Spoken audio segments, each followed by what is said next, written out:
Hello everyone, today we'll start with our next topic, distributed relational database, जिसको basically हम SQL बोलते हैं. So there arise a problem कि हम database की कैपेसिटी कैसे इम्प्रूव कर सकते हैं. तो यहाँ पे दो टर्म्स आती हैं, scaling up and scaling out.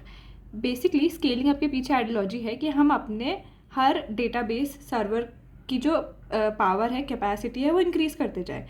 Where as scaling out का मतलब है कि हम अपने सिस्टम पे और सर्वर्स ऐड करते जाए. So practically scaling up is the better option. So जब हमारा पहला डेटाबेस सिस्टम आया तो इट वाज डिज़ाइन कि वो एक सिंगल कंप्यूटर पे रन करे. दैट मीन्स कि उसी सिंगल सर्वर पे सारे कंपोनेंट्स हो, एप्लीकेशन का कोड हो, सब कुछ. एंड इसको हम बोलते थे मेन फ्रेम. लेटर ऑन थोड़ा सा और मॉडिफाई हुआ एंड एक सेंट्रलाइज्ड मॉडल आया जहाँ पे एक सिंगल पॉइंट ऑफ कंट्रोल होता था. यहाँ पे क्या होता था, जो यूज़र होता थे वो डम टर्मिनल से कम्युनिकेट करते थे.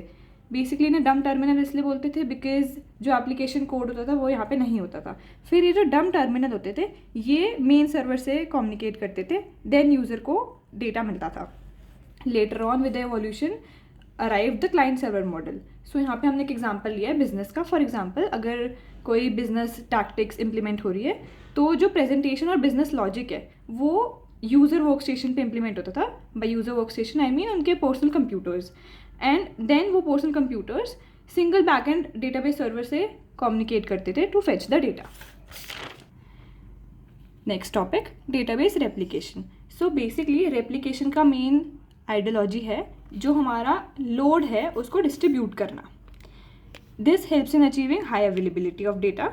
सो जो डेटाबेस एडमिनिस्ट्रेटर है वो एक स्टैंड बाय डेटाबेस क्रिएट कर सकते हैं इसके थ्रू, सो दैट अगर इन केस हमारा प्राइमरी डेटाबेस फेल हो जाता है तो we can use these stand by databases. अब यहाँ पे एक टर्म आता है ट्रांजैक्शन लॉग. तो ट्रांजैक्शन लॉग का क्या काम होता है, जो मेन सो यहाँ पे एक टर्म आता है transaction log. So basically transaction log क्या होता है, हर एक डेटाबेस कुछ राइट ऑपरेशंस परफॉर्म करता है. सो जो ये ऑपरेशंस होते हैं वो एक डिफरेंट डेटाबेस में स्टोर होते हैं जिसका नाम होता है ट्रांजैक्शन लॉग.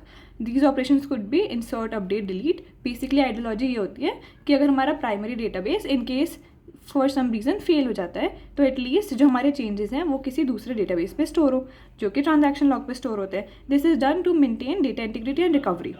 सो ये जो रेप्लिकेशन प्रोसेस है वो इन्हीं ट्रांजैक्शन लॉग्स का इस्तेमाल करता है और एक रेप्लिका डेटा क्रिएट करता है. देयरफॉर इस पूरे प्रोसेस को हम एक लॉग बेस्ड रेप्लिकेशन अप्रोच बोलते हैं. तो रेप्लिकेशन के थ्रू हम रीड वर्कलोड को डिस्ट्रीब्यूट कर सकते हैं in a scale out. So with the help of replication हम जो रीड वर्कलोड है उसको डिस्ट्रीब्यूट कर सकते हैं in a scale out fashion. Scale out हमने अभी पहले पढ़ा था, उसका मतलब होता है कि मोर सर्वर्स क्रिएट करना. रेप्लिकेशन में हम दो रिक्वेस्ट प्रोसीड करते हैं. First one is right request जो कि हमेशा मास्टर डेटाबेस पे होती है, एंड रीड रिक्वेस्ट किसी भी रेप्लिका डेटाबेस पे हो सकती है.